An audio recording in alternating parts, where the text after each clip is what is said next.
Well, it's such a joy today to be with Walter Heidenreich. He is a pillar in the European religious community, and he's an advocate for the youngest generation in the church. He has spoken over and led hundreds of thousands of people to Christ, and he's seen firsthand the life-changing power of faith. Would you welcome with me Walter Heidenreich? Nice to meet you, Walter. Nice to meet you. Hi. Thank you. So you have been doing amazing things in Germany, a place that really lately has had a lot of spiritual drought, wouldn't you say? Yes. And I lived in Hanover for a while, and there were very few Christians when I was there. And it's nice to see that God is literally using you to reach thousands of people. And a big part of that is your testimony, isn't it? So tell me about that and how you came to faith. Yeah. First of all, I want to say thank you for inviting me to be your guest here today. And greetings from Germany. Yeah.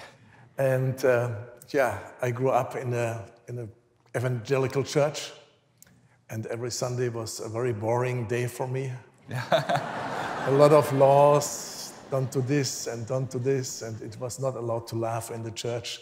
So when I was 14 years young, I prayed my first serious prayer. I said, God, if you're real, catch me if you can.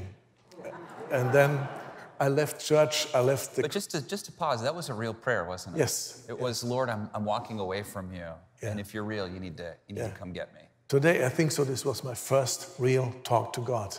Yeah.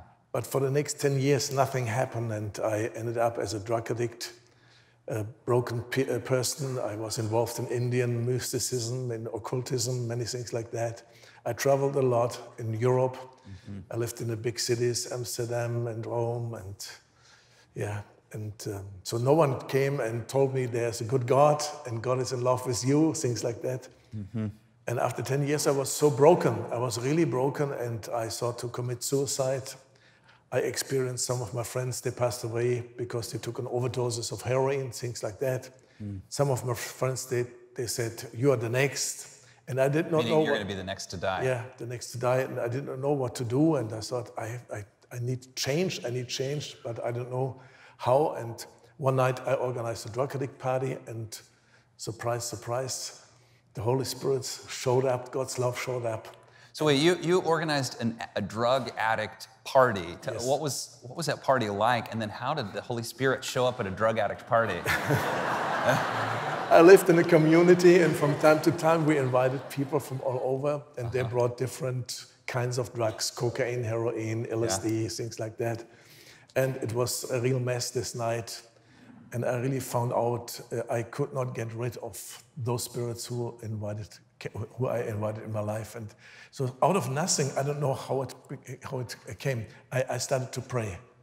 I said, God, if you are real, I need you right now. I need help.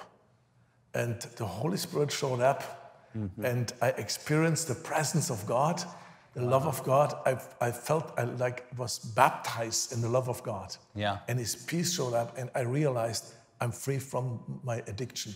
Were you on, this is not a condescending question, but were you on drugs when you had that prayer? Yes, completely. Yeah. Yeah, I was for 10 years on drugs. Yeah. Yeah, and this night it was more terrible than ever. And that was the last time you ever did drugs? Yes. Wow. Yes. And when the Holy Spirit showed up, I realized I'm free. And so this changed my whole life. How were you free? How did that happen to you? I mean, when you hear a drug addict and they're like, I have no control over this. How did that happen? It's very difficult to explain. When I prayed, I did not know what to expect. Yeah. But then the presence of God showed up, and the presence of God was so strong. I experienced He's the God of the miracles. We preached the gospel all over the place where I was before in my old life. But then one day God spoke to me about children and teenager. I said, God, what is it all about? And so I organized the first teenager congress in Germany, 1,000 teenagers for God. And many leaders in those days, they said, it won't work out, They will come for soccer, they will come for sport, but not for God. But more than 1,000 teenagers showed up. Wow. And they all got saved. They all got baptized in the Holy Spirit. Wow. We sent them out on the streets, and since then we are involved in big youth movements. Wonderful. What do you say to somebody who's watching now and maybe they're on drugs and they feel stuck? Maybe it's prescription pills, which is very common in the U.S. And then there's also people who, maybe they're not on drugs, but they're kind of feel like where you were, suicidal, or just feel like I'm over with life, and where's God? And what do you say to a person like that needs hope? The Bible is the book of freedom. Yeah. And God is a God of freedom. And I would encourage you really to kneel down and to pray a simple prayer to God who created heaven and earth. Help me, help. I need somebody. I wrote a book like this. And God is not far away. God is not light years away from us in the universe to seek. He is very close. He is very close. And only one simple prayer from our hearts will change everything. I promise. Wonderful. Walter Heidenreich, thank you so much. God bless you and your ministry. We appreciate you. Thank you. Great.